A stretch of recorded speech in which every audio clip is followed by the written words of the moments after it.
Okay, Philip. First of all, thank you for being here today to tell us something about yourself and the things you are working with. I've heard your name over and over for so long, but I never dived deep into your story. Now my time has come. And first of all, of course, I'm interested in your personal story, of course. What is your relation to the UFO topic? What happened to you? What did you see and how did it influence and change your life? Yes, and thank you, Daniel, for having me on board your esteemed program. I'm very grateful indeed. I had no wish to get involved within what's called ufology, but the main consensus with the development of this started in the year 1989. In fact, even earlier than that, when my brother and I, my identical twin brother Ronald and I, were very young. We were 13 years of age, and we'd seen what people would assume is like one of those Foo Fighter things in broad daylight with our maternal grandmother. They used to live in a big house in Middlesex, and we used to spend all of our holiday periods with them. And this was observed by myself, my twin brother, and our grandmother. And it wasn't just a sighting from a distance. This thing, this silver orb, came in very, very close and across the clear blue sky and hung over our grandmother's head, and it was perfectly spherical in nature. There were no markings on it. It didn't make any noise. It was just weird. And of course, when we asked our grandmother what it was, she said the fairies have come to take a closer look at us. Well, we knew that there were no fairies in that sense of the word. I think she was trying to allay our fears, but she didn't seem to react to it. And then it moved towards the house, looked through, or was seeming to look through the windows to the house, going from the second to the third floor. And then it went across the roof, and we ran indoors and up there, a spiral staircase, and into the other room at the other side of the house, my grandparents' bedroom on the first floor. And we saw it moving very quickly away. But the onslaught of what I would call what is termed an alien abduction in the winter of 1989 in the village of Marston Mortain is where it all started for me. And because of the situation that occurred, we lived in a cul-de-sac in a relatively big house then, because we're in Kempston, Bedfordshire now, so we're not in such a big house now. But this house featured a downstairs study and bedroom and a downstairs shower room that my brother and I shared because it was big enough. And then we had like the hall and then the kitchen, the kitchen diner and the conservatory. It's quite a big layout. And I have to relay this because this is what occurred, or it leads to how things developed. I'd come back from work. And it was in the winter of 1989, and I walked up the driveway, got into the house. There are frosted glass windows to the house, walked through to the hall, through the glass doors to the kitchen that were left open. And my sister was to my far left and my brother was in front of me. So he was in the dining area. So he wouldn't have had an access to the view of the hall of where I was now positioned, leaning back against one of the cabinets. Our dog was there as well. And I think we were just talking about things in general. I just wanted to get a cup of coffee down me because it was cold. And all of a sudden, the only way I can explain it is that there was this strange atmosphere. The dog began to react to it. It started to bark and growl, and I wondered what was wrong with him. And then, of course, the hairs on my arms started to come up. And my brother, who was standing in front of me, suddenly raised his head to the ceiling as though he was frozen. And he said, and these were his exact words, "There's going to be an earthquake or grandma's going to die." Well, there was certainly no earthquake. And at that particular point in time, our maternal grandmother was still very much alive. I couldn't make sense of it. And as he remained frozen there, I can't remember what my sister was doing, but we've spoken about this recently. She remembers it. She can't remember what happened to her in terms of time. She knew something was going on and what was being said.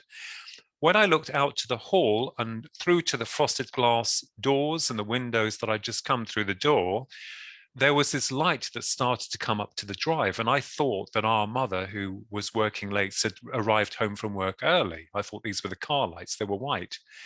And I was incredulous to see that this brightness started to increase intensity.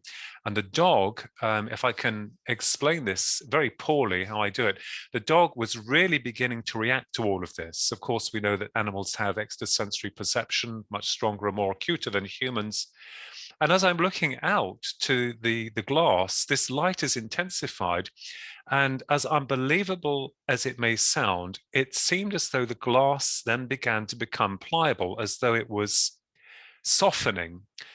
That's impossible. But this was occurring as I'm standing there and my brother's in front of me, still frozen, looking up at the ceiling.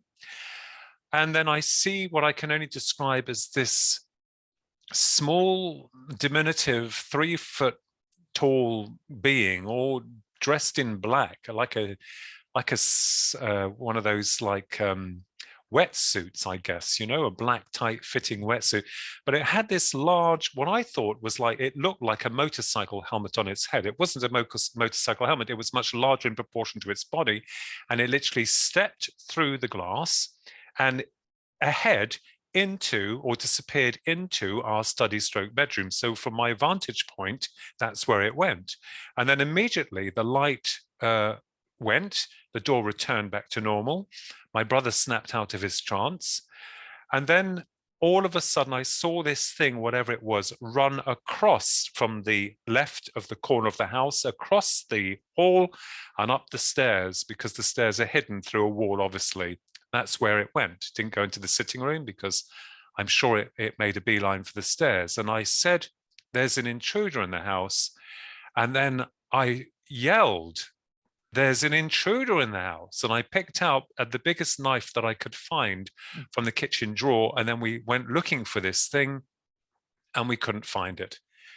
And I remembered that night I broke down because I never experienced anything like this before. I've, you know, who on earth is going to understand, let alone believe, what's just happened?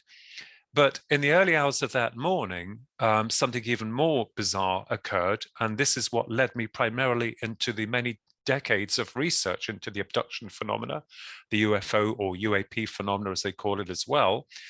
In the early hours of the morning, I found myself floating on my back in exactly the same position of the hall, because our room was downstairs. There was an upstairs part as well, to where this creature had come through. I was hovering 3 feet off the ground and on my back, and I couldn't move. And I thought, you know, is this a sleep paralysis? Am I, you know, is there some kind of something? But I was aware, fully consciously aware that I was in this position and couldn't move.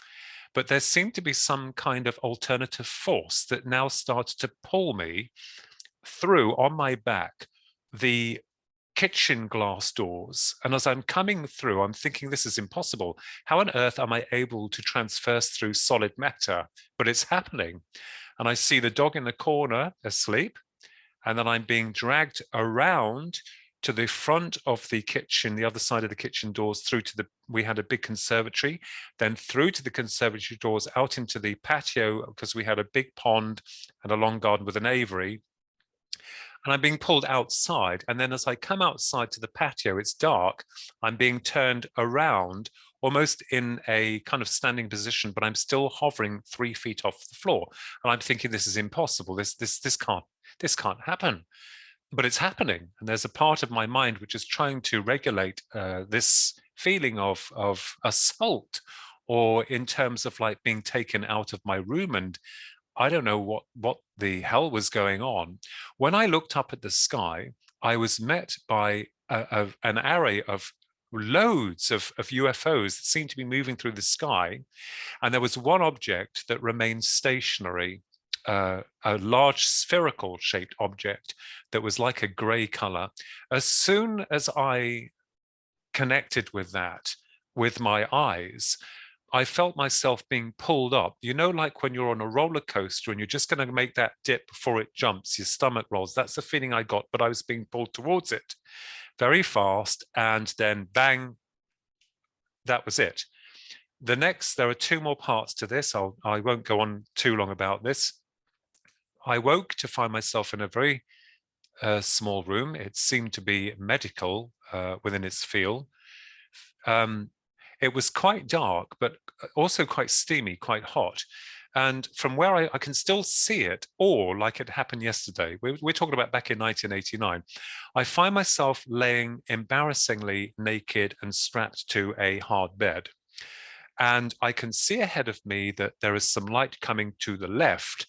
So there must have been some kind of opening, which I found later there was.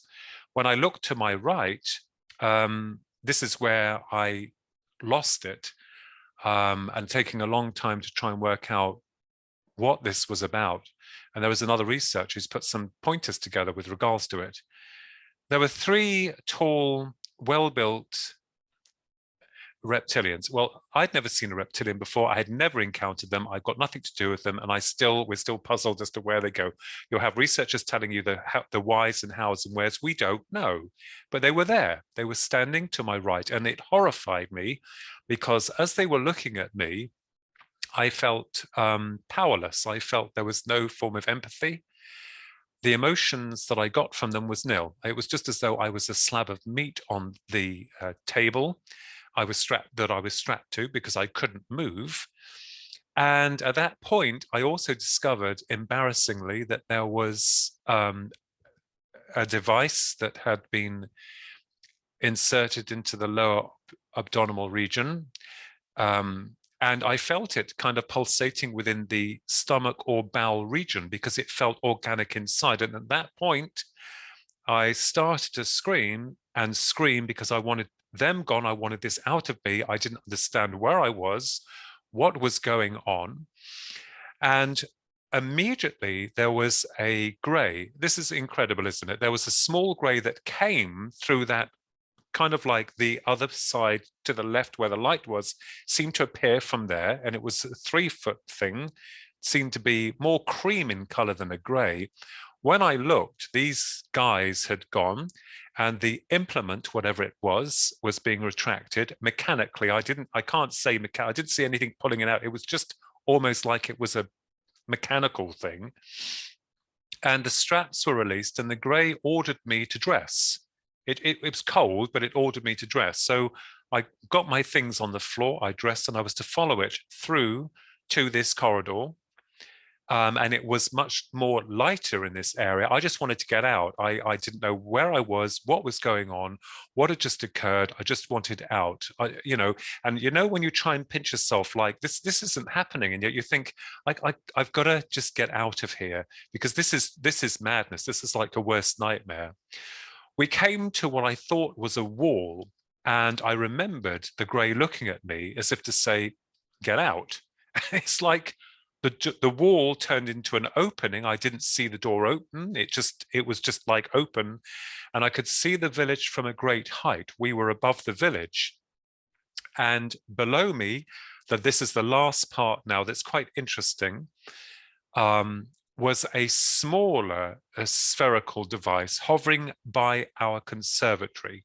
So I knew we were at a height, and it was starting to become morning. So from the time I was taken to the time that I awoke, obviously some hours had passed.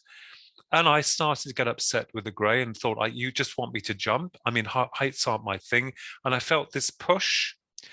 And as I came out of whatever this thing was, there were 2 grays beside me, which I was told not to look at. Now, I thought that was quite strange because I'd seen one of them up there that I just encountered. Why wasn't I to look at these 2 as I came down to the ground? The last part is that when I came to the ground, I was really shocked by the last part of what I saw in front of me. These guys had cleared off. It's almost as if I'm not to look back. I've got to look forward.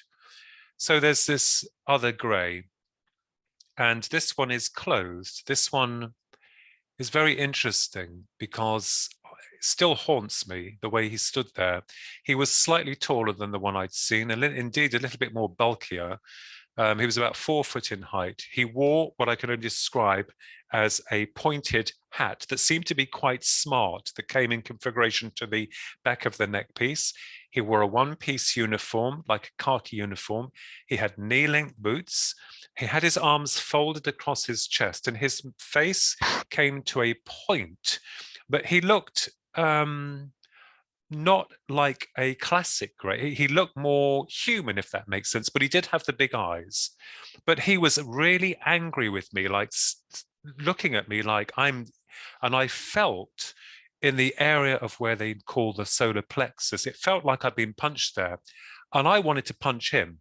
I wanted to, because of the violation of what I'd been through, and also of what they'd done, I wanted to punch him. It was like I felt this real anger and this rage come in me, but I couldn't move. Whatever they'd done to me, I couldn't move. I was suspended.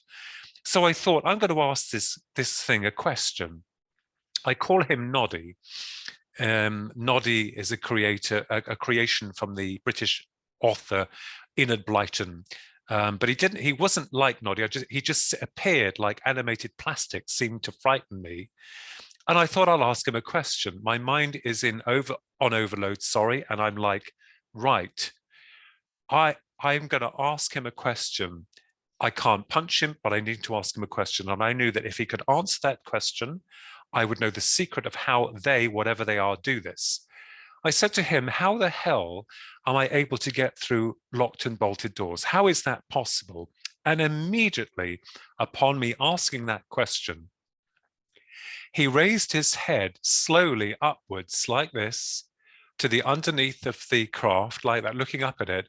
And then he started to rasp in this unintelligible, what I would call like synthesizer sounds. It reminded me of the old voice synthesizer my twin brother and I had with our ZX81. We had a voice synthesizer, and he just froze like this as this contortion of mixed verbal sounds.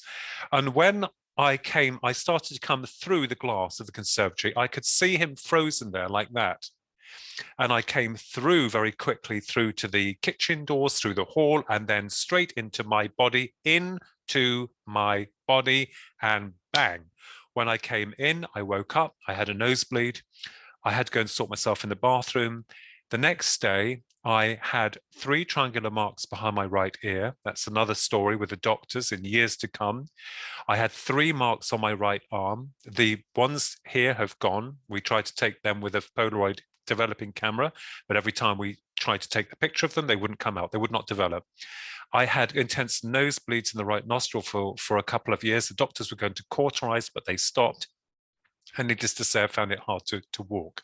Now, just to add emphasis to this, all these years later, another researcher called Pierre Sabac has pointed out that whatever this Noddy character was doing, he seemed to be mimicking what my brother had done earlier that night. Because my brother went into a trance and looked up at the ceiling and spoke some unintelligible words that we could understand. There's going to be an earthquake or grandma's going to die. And he seemed to be replicating what my brother was doing in some strange way. So this then led to me trying to work out on a theoretical level, are they real? Is this really happening? Where do they come from? What are they interested in? These greys. And of course, then in 1996, the only time I had what I can only describe as a download, the only way I could describe that to you is that I'm very black and white. I'm very grounded, very black and white. But it was a feeling as though I'd been giving some information that was as clear. And I remember I was at work, it was about the greys, about the program. It's only theoretical, and I'm open to all forms of speculation. But it told me about the issues of cloning and also of the ideas of the greys' interest in being spiritually damned, as it were, and trying to find a passage back through to creation through this hybridization program. So in 1996, I wrote this article. It was published in a magazine that was quite well known then called Alien Encounters. And I was so honored that they called it revolutionary within its speculation. And it is only speculative in nature, because as I said, I'm open to all fields of theory and debate. But I think and feel from my understanding, overall understanding, is that I don't think we're dealing with space men as in from another planet. I think we perhaps are looking at something that has qualities of an interdimensional nature. And this fascinates me. And could you imagine also, when my first UFO book was published by Kapabam Publishing Limited, I think it was in 2009, Believe, Bridging the Gap Between the Psychic and UFO Phenomena, when I wrote about the abduction, they retracted the part in there about the reptilians and also the anal probe, because they felt that there was no way that people would understand that. But thankfully, I'd had that story published in a magazine before, in Matthew Williams' magazine. It was Truth Seekers, I think it was. So, saving grace that happened there, wasn't it?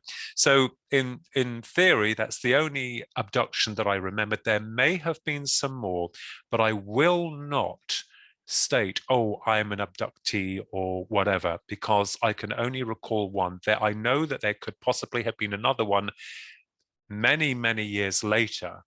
But of course, the events that surrounded that were very strange. But I have seen UFOs at close range, and the last was magnificent on the 9th of April 2016 at 11:15 p.m. at night. So this, Daniel, is how I got involved with it. Wow, that's quite a story.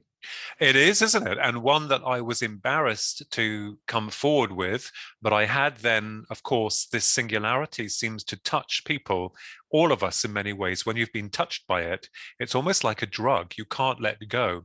And I then joined a UFO group, and I was, well, I mean, there are some people who, not being disrespectful, they're away with the fairies every 5 minutes of the day. I wanted to find the truth of what we were dealing with, and with regards to the phenomena, with regards to what UFOs were, where they came from, and subsequent to that, also the occupants. Now, this is very interesting about the Greys because they're very elusive in nature. And I wonder whether or not that we're dealing with a force or an intelligence which is very old, extremely old, even older than ourselves in some respects, although, you know, that is merely theoretical in nature. But it's the feeling that I had. But one of the things I found, Daniel, is that after that experience in 1989, the winter of 1989, I can still see it all as clearly as it happened yesterday. No, and I will never change an iota of it. You know, people say, did you see this? Did you see that? I'm like, no, I can only report what I saw. I can even still see the medical room. Well, if you want to call it a medical room, I can't prove that it was.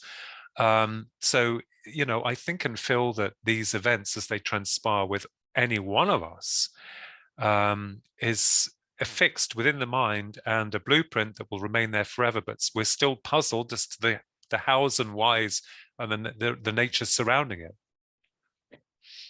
Although it wasn't a good experience for you back then. No. would you rather not experience this, or do you say it was a good thing now? Yeah, well, I mean, it's like anything, isn't it? When we've been through a bad experience, you know, whether it be something really horrible, we seem to become more appreciative, I think, of getting out the other end alive and grateful. I'm not saying that, you know, that whatever they were doing to me would have killed me, but I think in some respects, after all these years, I think there's a lot more involved with this. And this is why I understand that, you know, we've pigeonholed alien encounters, UFOs, cryptozoology, ghosts, power, all that type of thing into their own little boxes. But my understanding is that the singularity appears to connect with us or integrate within us on a very personal level of the psyche. And this is very interesting because it tells me categorically that it's changed me. And it's changed my view of life, of continuation of soul, of consciousness beyond this realm. It's afforded me an understanding also that we are not the only intelligences upon this planet. And I know people say the same old thing, you know, it's just like tagging birds and studying them, or animals, that type of thing. But I think that belittles our species somewhat, because we are vastly intelligent, very creative. And when we look at the Greys, they seem to lack these attributes that we have. And I think that's very interesting. And I also, if I may just impose here, there are several theoretical aspects that we can take with regards to the Greys. People will tell you what they know and what they feel they are, but we have to be open. We know about AI technology. We know about us from the future. We know about a lot of things. But the way that I saw them is that with regards to us, the question of our heritage, our spiritual heritage, and as a natural creative process coming through the womb, and having memories and creating memories that I think can fill our journey is important, that perhaps we reconnect back to the Godhead that we're all part of to expand upon the process of creation. The greys may also indicate that they are us within our primordial development. After all, the human, the model of the human, I believe, was an infusion of genetic material and a creation from some other intelligence. I'm not saying the greys, but this is what's led me now into deeper areas. It's like going down the rabbit hole, isn't it? But we have to look at all forms of speculation, because by pigeonholing yourself and saying it's this when we really have no idea, and I don't, we can only build upon certain models and extend upon them in our search for the truth. You know, not too long ago, when I was not as open-minded as I would consider myself now, yes, my alarm went off when I heard the words reptilian, or the thing with the probes. But now I came to the conclusion that we have to deal with it. Well, the difficulty, the difficulty, Daniel, is knowing what part they play within the UFO field investigations, because most people and researchers are quite happy to deal with the greys as their own lot. Then you get some people who will tell you that the reptilians are this or that. I do not know. All I can tell you is what I saw. And all I can explain is that the appearance of these guys, and I call them guys endearingly now, although it wasn't funny at the time, they were very masculine. You wouldn't mess with them. They were devoid of empathy. It was as though I was just merely a piece of meat. It was, for me, empty. There was no way of any connection, and nothing was explained to me. They didn't come up to me and say, "Hey, Philip Kinsella, we're abducting you," because they're nothing, absolutely nothing. It was a savage taking. Now, I had one researcher from America many years ago telling me that the only reason I experienced a bad abduction is because I'm a negative person, because I question everything and I'm not gullible. Well, I'm sorry, but I'm very black and white and grounded. And I said, I'm the least negative person around, I can assure you. But we do know that the reptilians do seem to have some kind of connection with us within our perhaps evolution, because we do have part of a reptilian brain. And I think the problem lies, Daniel, is the way that the system that we serve has continuously downs down any mention of the truth. I think that this is why we have a problem on our hands now, because the original model of perhaps our genus has been hidden, and that a sanitized version has been brought forward, and now we're beginning to see a increase in this plethora of activity, as though this intelligence or force or whatever is behind it is trying to get through to us to say, you've been stagnated for so long, we need to move you, and the only way to move you is through a little bit of pain and through a little bit of understanding. That's the only way to get through to you, because you're not moving. And I think now that seeing the system, the war of good and evil is very much evident, and with us as humans, that is. Mind you, it wouldn't surprise me if perhaps some of them weren't quite human, those at the top that we can't see, and we all know about that. I think most of our politicians are aliens. Agreed. You've got to have a sense of humor. But, seriously, I do feel that this is why the publishers, Kapelban, John Day, he's passed over now, he was a good man. He said, if I'm going to publish this book, we have to retract that, because people will not be able to understand it. And I said to John, I said, well, John, if they can't understand it, well, neither can I. I can only report what happened. I can't replace it with someone else's narrative or what they think happened. It just was.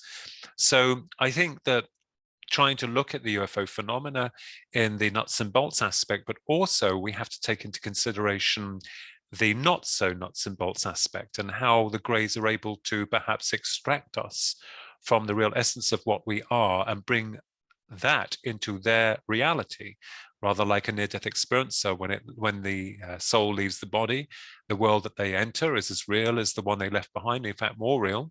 Communication is done through telepathy. And if the body is diseased in some way, when the soul is returned from the near-death experience, on at most cases, the body is healed. And I think because the soul or consciousness of the individual, because it's departed temporarily and moved to its original source of origin, when it's returned, its field is corrected, and of course it will. It's like, you know, bringing taking an old battery out, bringing a new one into it, and it repairs. It's all functioning correctly. So I think this is what led me into looking into not just ufology, but also consciousness, the afterlife, which is very important, especially of what we are. So it's been a journey. And I think the UFO topic, UFO phenomenon, and the paranormal, as we call it, is connected. Oh, yes. Oh, yes. And 1996, my article that was published in Alien Encounters was called Spirits in a Material World.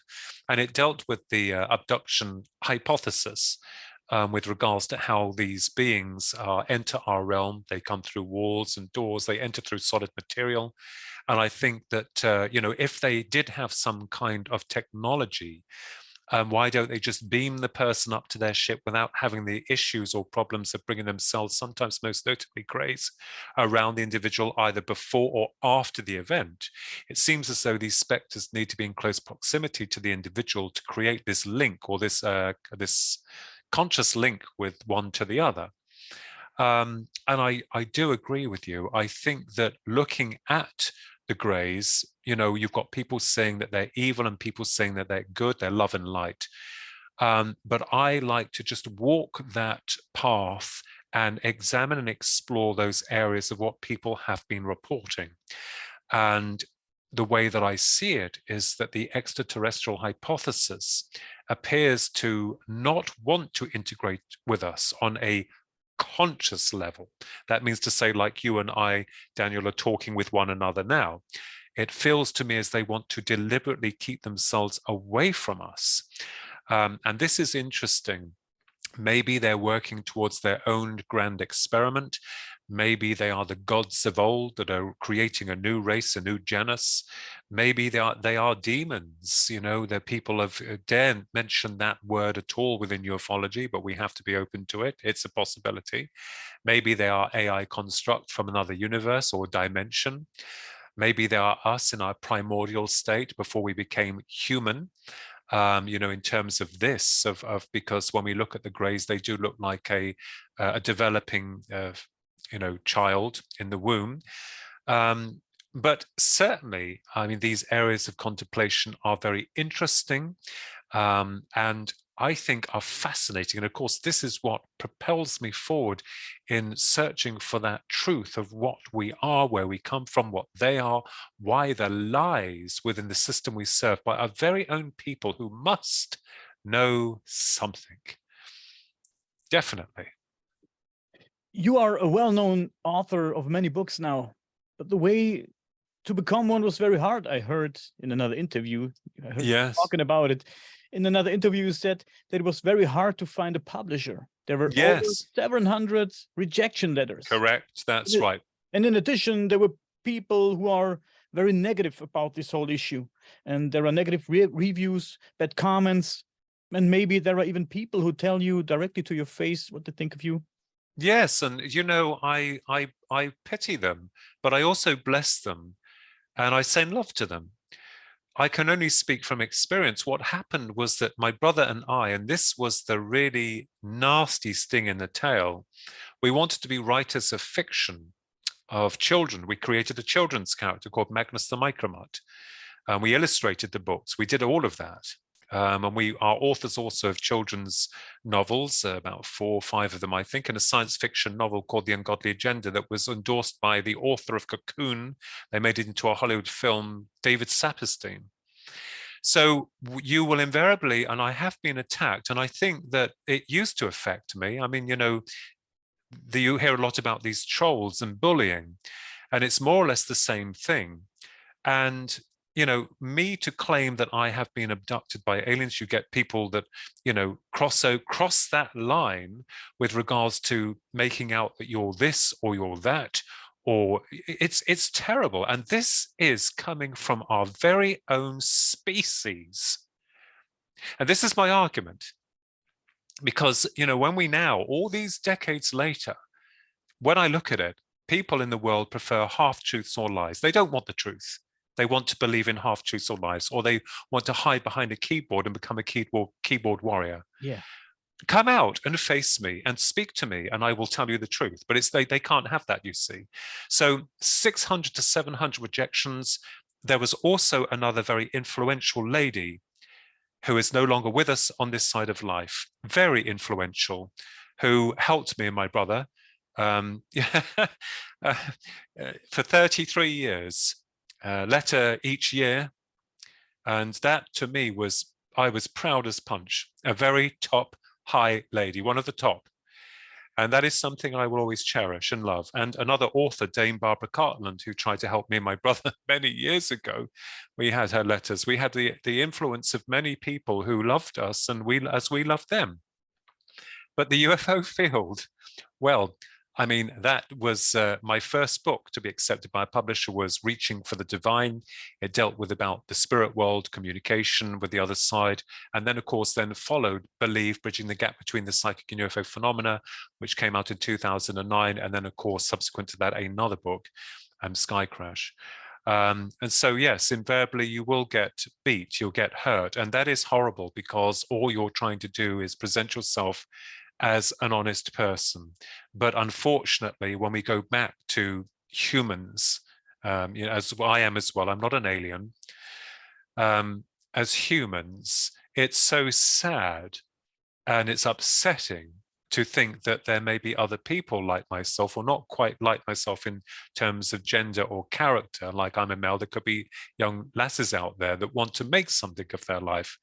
You know, I do and will not tolerate people who attack others and, you know, think it's fun. But that's our species, and one wonders then why we have made no progression in terms of communicating with these other intelligences. And I think it's possible that they integrate, when I mean they, these other intelligence, with people who they seem to connect with. It doesn't make us special, because we're all unique. So yes, it's been a very hard journey and a very trying one. And when I think back, oh, I don't know. I just think, well, I think I've got more strength than I know. And Philip Mantle, one of Britain's top ufologists, has been a mentor to me and my twin brother, an absolute mentor to us, a good man who's believed in us and our work. And, you know, we met him some years ago now, and he's kind of like taking us, shaking us, and wrapped us up and got us out there, you know, so it's wonderful. I have talked to Philip Mantle also. He's a great guy. Oh, yes, yes. Great guy. You know, the problem when it comes to these topics is that what people think is mainly controlled by the mainstream media. Oh, yes. So they teach people to think this is all crap and funny, and that's the big problem. Yes, that's right. Over here, it is often so that if one sees a report about the topic in the television, it's represented rather humoristically. People who talk about their experiences are exposed to the public as crazy. This is a big problem. It's a big problem. Yes, tin hat wearing people, you know, and I think that we all know, digging deeper into the rabbit hole, going down even further into that rabbit hole. Conspiracy theory, as we all know, is a psychological weapon imposed by the system to turn the finger of doubt upon the inquiring mind. What the system does, and I call it the system, those not the puppets within governmental, they're just puppets. They bow, and, you know, of course they'll do anything for their masters. They'll do anything, you know, because it's all money and power, isn't it? But it's all an illusion at the end of the day. But yes, it's controlled. You can see the contrivance. You can see the way that the system subtly infiltrates the minds of millions of people. I mean, you have, you know, certain media outlets that continuously promote this or that, and a false narrative. You're not being able to see both sides. So when it comes to the UFO phenomena, or certainly in terms of psychic exploration, you will discover on some sites where they have it all worked out. What they don't want to happen is they don't want us to have a brain. They don't want us to think for ourselves, because if we think for ourselves, we may become dangerous. Dangerous to them, not dangerous to our good folk or the people that we're linked with down here, but dangerous to a system that is in need to control and subjugate through fear. This is no conspiracy. This is not a conspiracy. We've seen, and I won't mention anything here because we're not allowed to, because we're gagged. You've seen certain events evolve recently and how things are developing further. And I think that the system that we serve has now got a problem, especially when the admittance of UFO or UAP, unidentified aerial phenomena, more scientific acronym, has now been created. I still prefer UFO, but the admittance by the Pentagon through the Navy, and it's like, oh, it's all gone a little bit quiet, but they admitted. And I think that what they're doing is they're stalling because they don't know how to tell the people. Now, if we go back to Roswell, I believe that happened. I believe, just after Kenneth Arnold's famous sighting of, his UFOs, but Roswell, something did crash there.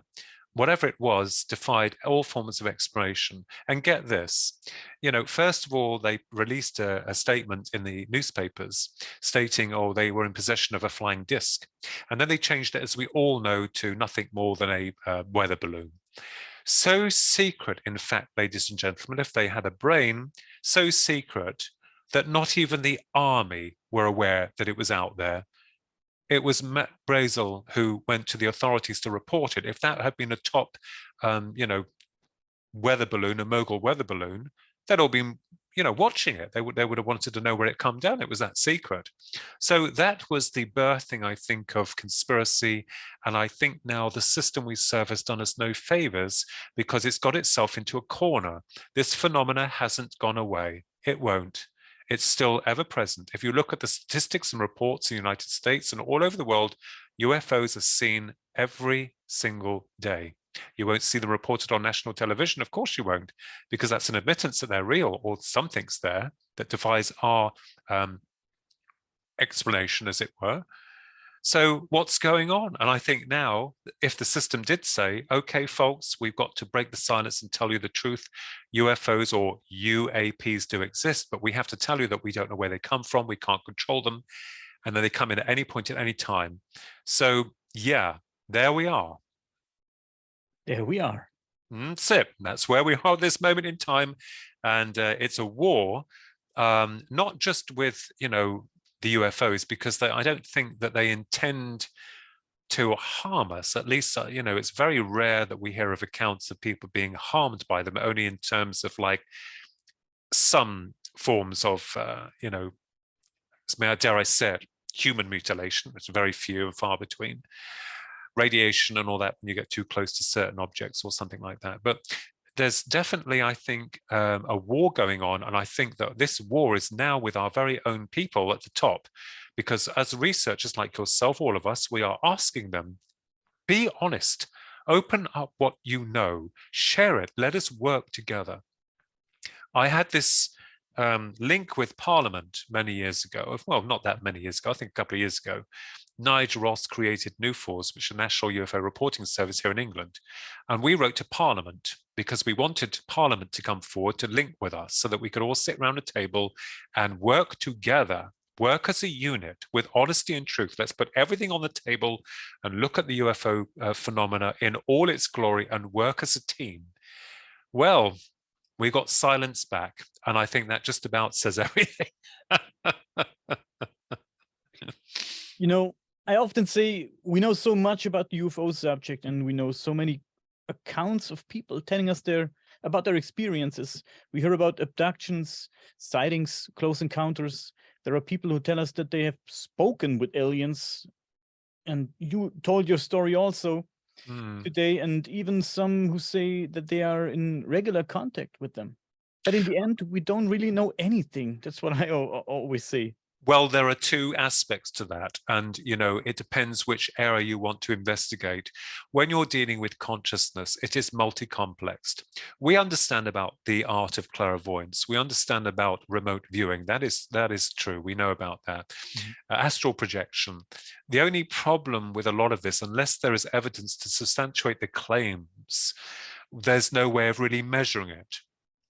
So, I think that I base my research upon those incredible experiences that people have had, that I've been astounded by them.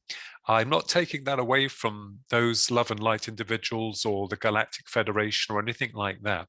My research is slightly different in terms of the rawness. So I'm looking at the rawness of the experience, the rawness of the phenomena, to try and get to the roots of it.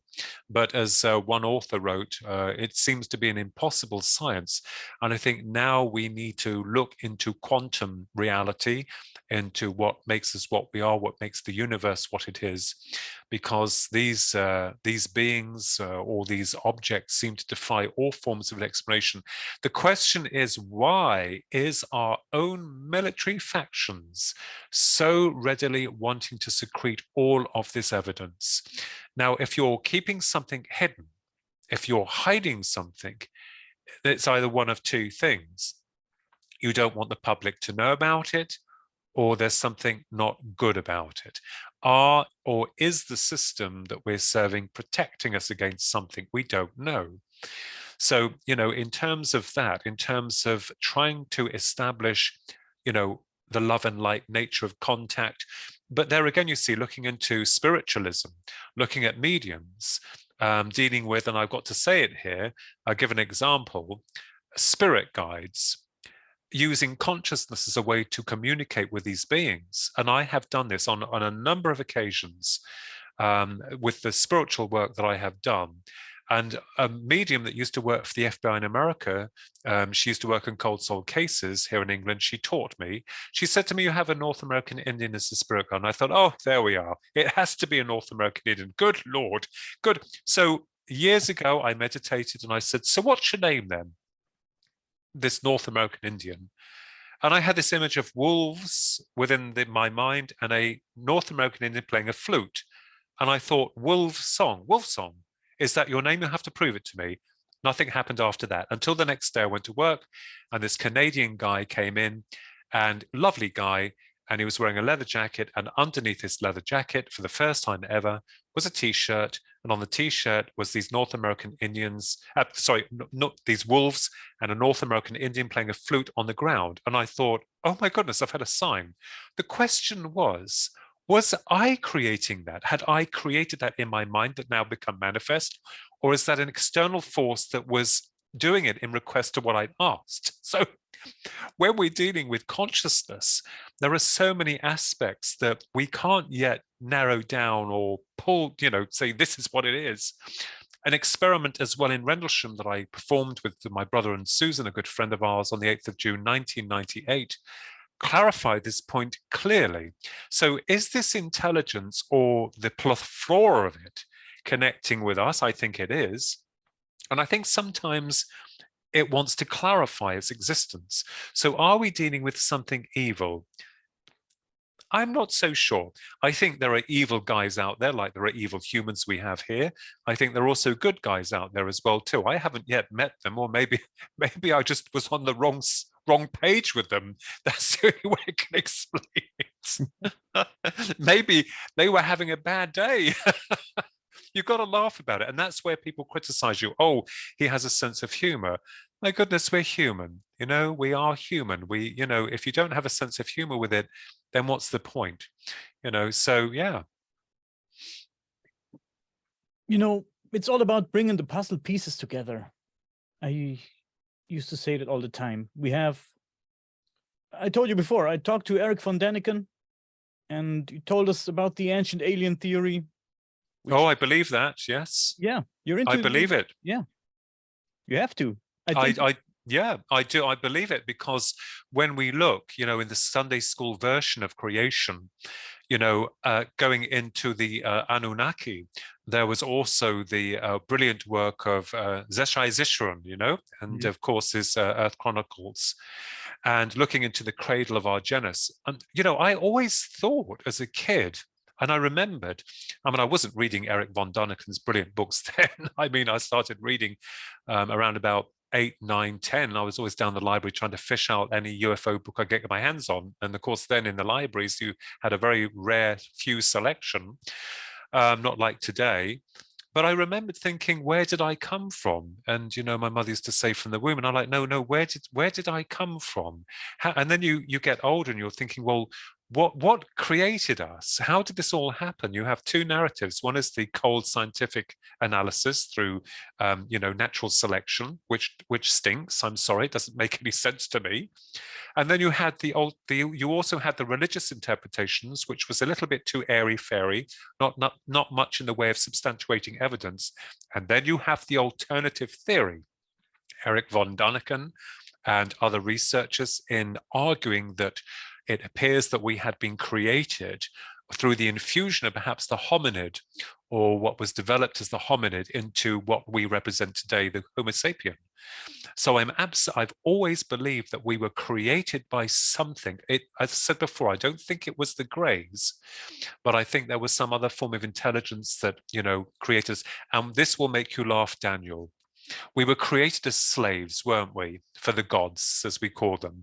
Well, not much has changed today, is it? We're still slaves to a system. We're still servants to a system. Yeah, I was about to say that, yeah, we are still slaves. We are still slaves. These people at the top think that we're their servants. They talk about us as though we're vermin. Go out there and get a job. It's terrible. People don't want to work for pennies, or certainly not in line with inflation now, and they don't want to do a job that's just monotonous. Some people have a passion and drive to do a work they'd love to do, but it's not out there. And these people at the top are all helping themselves to the money and the power, and of course it's easy for them to dictate, but take that money and that power away from them and you'll certainly see how they think then. I can assure you of that. I would love to do this as my day job. Yes, I would love to, but this is not a job that the upper ones want to see. No, it spreads consciousness to the people, and what they don't want is to have conscious people. Correct. That's right. And they want us to be sleepers. And I think, the way I'm seeing this, there have been a few parts in my life where I felt, that the system will crush us all. Like George Lucas created a film, THX, whatever it was called, a police state with people that are, being brainwashed. Logan's Run, where the people are being killed at the age 30 because they don't want old people, they want to control.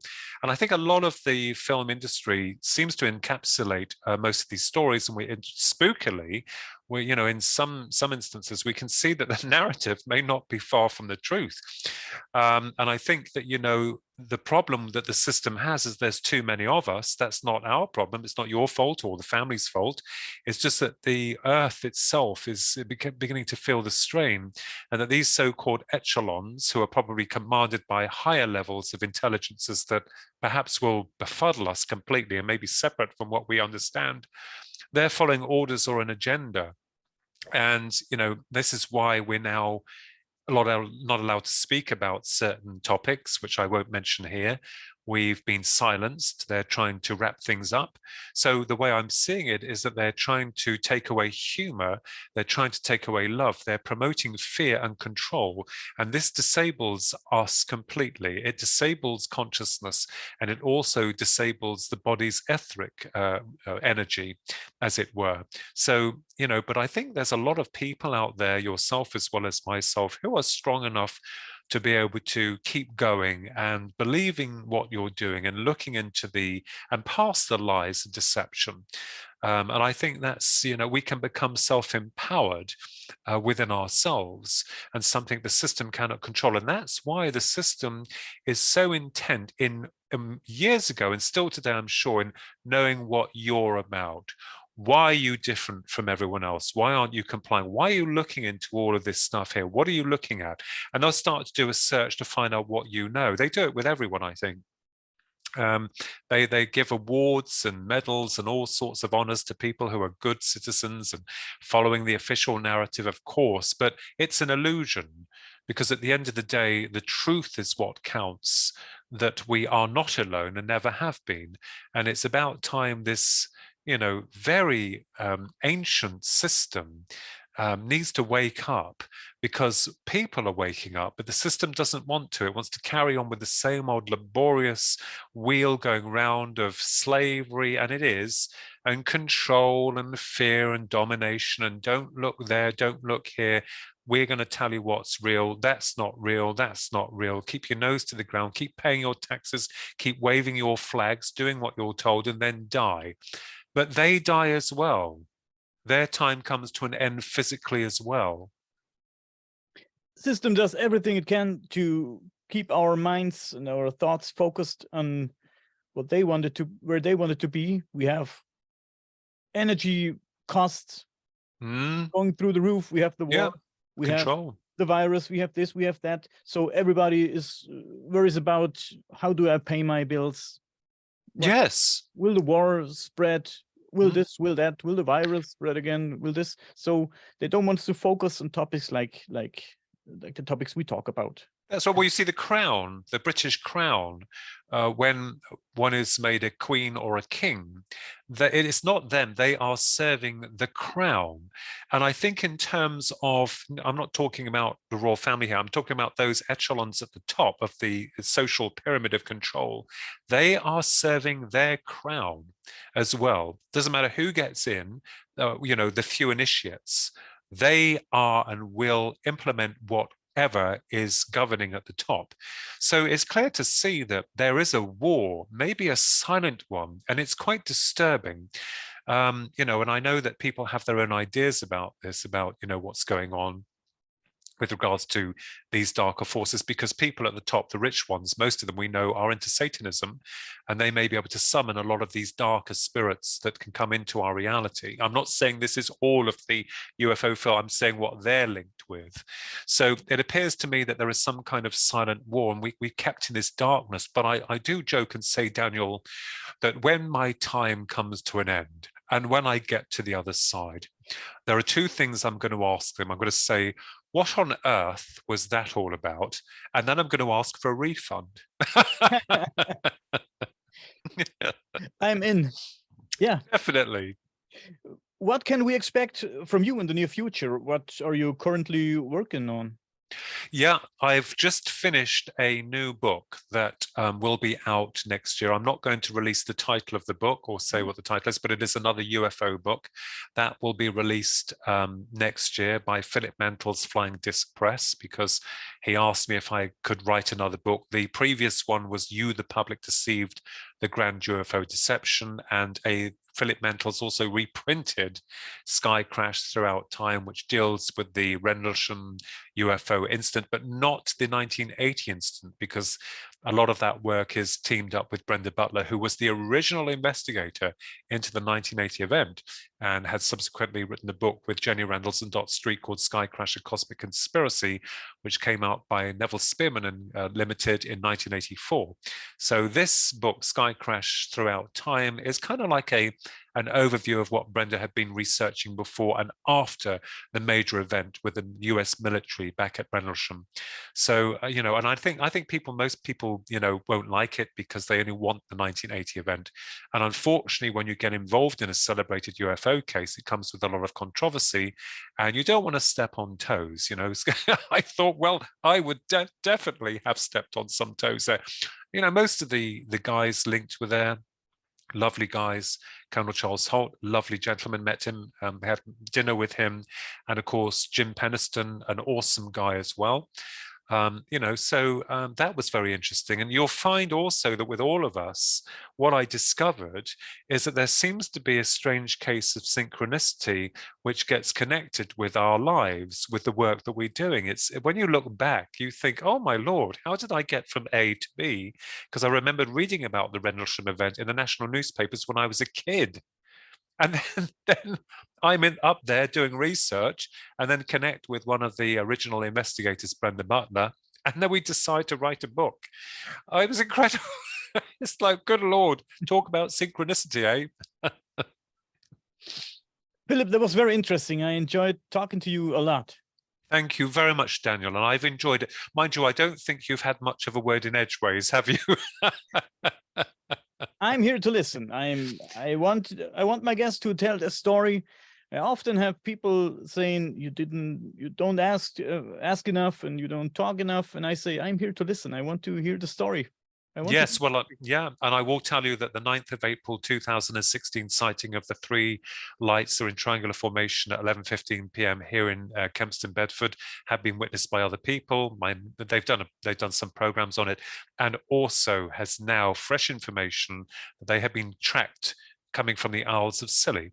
So that is fascinating and rewarding when you get witness testimony to kind of like verify and substantiate your claims. You know, but even whatever you bring to the table, there will still be people telling you it's this and it's that. When you have 3 massive cylindrical white objects in triangular formation hovering above your house with you outside by the car when you've come back from a meal late at night, and they're silently hovering over you, changes everything. People say, why didn't you do this? Why didn't you do that? There's only one thing you're going to do, and that's what you intend to do. You can't change the narrative. It's the way it is. Yeah. Hate is gonna hate. Potatoes gonna potato. Agreed.